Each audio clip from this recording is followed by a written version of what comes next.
Hey listeners, welcome to today's episode of Show Me Your Hustle. I am sitting down with Drew Danner. Drew, tell us about yourself. Hi Ashley. I am a complete and utter moron who takes other people's advice, and it's worked so far. I am an accidental founder. Okay. I'm serious. I've told this story so many times that people think I'm being humble. I'm not. So I was Army. I started enlisted. I commissioned after a few degrees.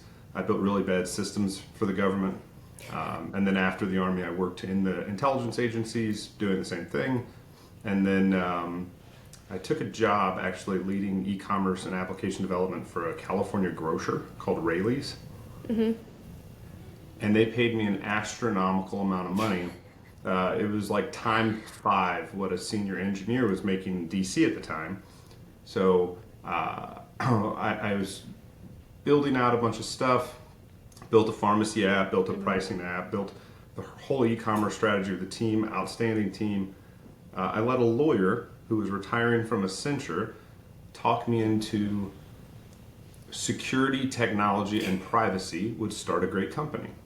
Mm-hmm. And I was like, not a chance. So we'd been working together for like 5 months, and she kept saying like, let's do it, let's meet in person, let's do it. Yeah. She's like, I'm retiring from, she was 65, her husband was 63. She wanted to work 2 more years and then basically hand the reins over a company to somebody. She didn't want ownership. She just wanted something to do. Yeah. So I said yes.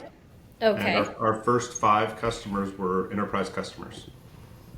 GE, Savant, Rubrik, Facebook, Microsoft, right? Like, okay. Heck of a way to get a quick jump start. Literally. I feel like a lot of consulting firms are like, oh, I hit $1 million in revenue. I think we hit $1 million in revenue in the first quarter of our first year. Okay.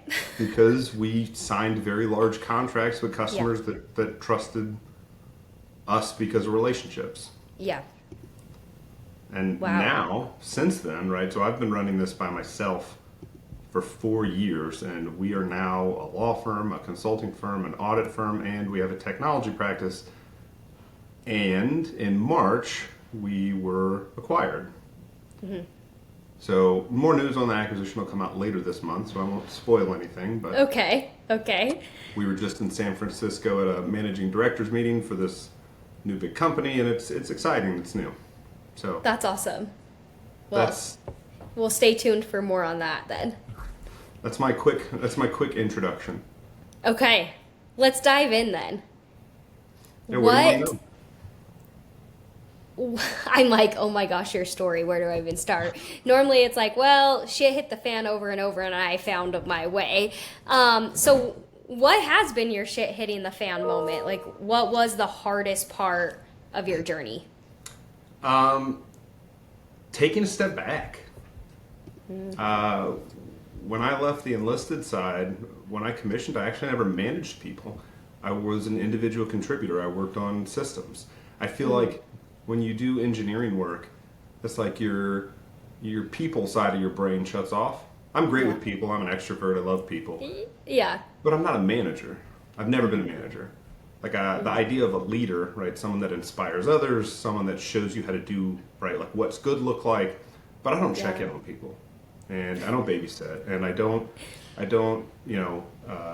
time scope deliverables, and that's not me. So one of my hardest things was, how on earth do I scale a team if I have to look at everything? Because for some reason, even experts on our team, they just wanted like a blessing sometimes. So really just learning to make sure everyone felt empowered to make independent decisions. Also, one of my best friends in life, I get to work with multiple best friends, which is cool. But one of my best friends in life, met this guy in the Army 15 years ago. He was a police detective, and I talked him in, this was 5 years ago. I said, Jose, you should come lead compliance in operations for BD Emerson. He's like, I don't know anything about compliance. I said, you're a cop. That's literally all you do is compliant. Right. make sure people follow the rules. Corporate rules, no guns, no violence, no risk, better hours, much better pay. He's very hesitant, but when I convinced him to do it, he is like, I love the term force multiplier. It's cheesy, right? Everyone in the military uses it, but he is. You put Jose on a team of 3, and now it's a team of 8, and that's how he works, and that's how. And everybody will come and they'll say, you know, I really, really enjoyed working with Jose. They don't care about the project was successful. It will stick with them that he's just great. Right. So I had this issue of how do I bring in new people, and then how do I manage them? Because what I was expecting was everybody's just going to be me, day zero, right? Like they know my skill set, they're technical, they can read a standard and implement it, they have critical thinking skills. It's a broad background, I think, to do everything that we do. So we have like little specialties. Right. And I think without finding that right person to manage everyone, we wouldn't have been successful. That makes sense. The people, then, is your... Yeah, I think it's the people. Well, I'm consultancies, right? We're all about, it's about the people. Scaling our audit practice is different, though. So I met a guy in high school who was my best man, and that's the managing director of our audit practice, Travis. Yeah. I've known Travis for 20 years, shared lots of life events, and I convinced him to open up an audit practice with me, and I don't have to do anything, right? Like, he owns it, he runs it, he hires people, they win business. Like, it is this journey's been so weird because people have hidden talents and you don't know them until you help them unlock them. I love that. I'm stealing that quote, by the way. But that's so true, and I think startups bring out the best of that in people. Is the roles are always shifting, but if you do have the right people and you can put them in the places, you can find that skill set in them. I think people that work in, you know, even your sister company, right? Like, you think it like a Rev Partners. Well, it's not technical like building software technical, it's technical. Like, people who build operations for companies to inherit and run processes, procedures, it takes this level of understanding and problem solving. Yeah. And it's hard to find people that can do problem solving really well. And when you find them, you just give them more problems. Say, go fix this. And if they can't do it, they'll find someone that can. And it's hard to find, you know, a large group of people that have that much competence and care. Yeah. Yeah. I'll agree with you on that one. Okay, so we talked about tough moments. What's been the easiest part of the journey? Sales. Wow. All right. Yeah. Man, I had no idea. I'd never sold anything in my life. Like, I'd never worked in sales. Okay. I never sold anything. Yeah. Turns out I'm very good at sales. I think it's just because I can get on a call. I'm like, shocker.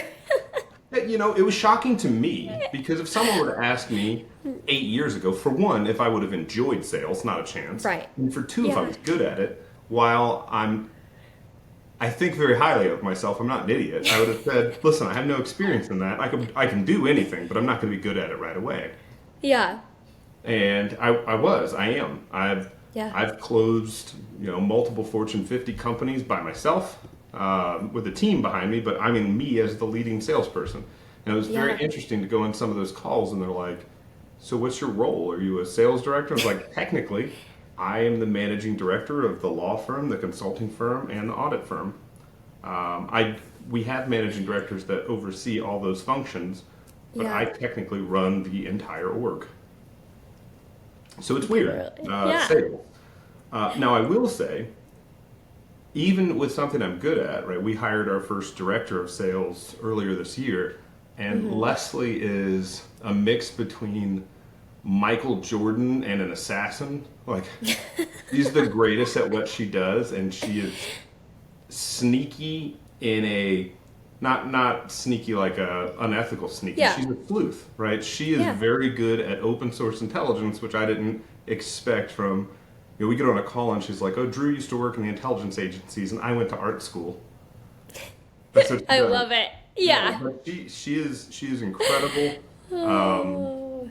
I really think the whole idea of don't hire assholes, that has worked Yeah. for us. Yeah. What's the first app you open every morning? You roll over in bed. Email. What? Email then Slack, right? Like, Yeah. we have clients in Yeah. the EU and Australia and New Zealand and Asia. So it'll be 2 a.m. and I will be in an active conversation. Yeah. Last week, I was on a call at my 3 a.m. with McDonald's Germany for a customer. I work 24/7. Yeah. It is not sustainable. You and I are going to consume talk roughly about that one day. A gram of caffeine a day. Right? Right? This is not a cup of coffee. This is a cup of espresso. Like, this is 4 shots of espresso. Do you have an espresso machine? It has changed my life. I do not have an espresso machine. I have a very nice, like one of the Italian ones that grind. Oh yeah, I don't have time for that. Nobody has time to make that anymore. 20 minutes to make, but Yeah, no. No. Pod in, go. So, but I'm like, we're past the Keurig. It's the upscale of the Keurig. I will, before I go to the gym, I'll have like a sugar-free energy drink too. If I don't have massive amounts of caffeine every day, I can't be productive. All right, well, stay tuned for your Drew's Energy Company coming next. Yeah. So, Yeah, anything sugar-free. I know it'll kill me one day, but everything's going to kill us. So That's I fine. might as I well consume go out with energy. aspartame. I will never give up Diet Coke, and I live in Utah, so it's like, it's water here. Yeah, I really like C4. Like, I like an energy drink that makes your ears itch and you sweat when you drink it. Right? Okay. Like, I like the feeling of jitters, and I don't get it anymore. Yeah. Oh, no. Yeah. All right, well. All right, what's your why in one sentence? My why is, and why do I keep doing it? Yeah. Why are you I here? gotta work with awesome people. That's it. We do not, like, even if the customer wants to work with us, we do not work with customers that I don't like. Like, if we have a bad experience or we don't stand behind the product ethically, Yeah.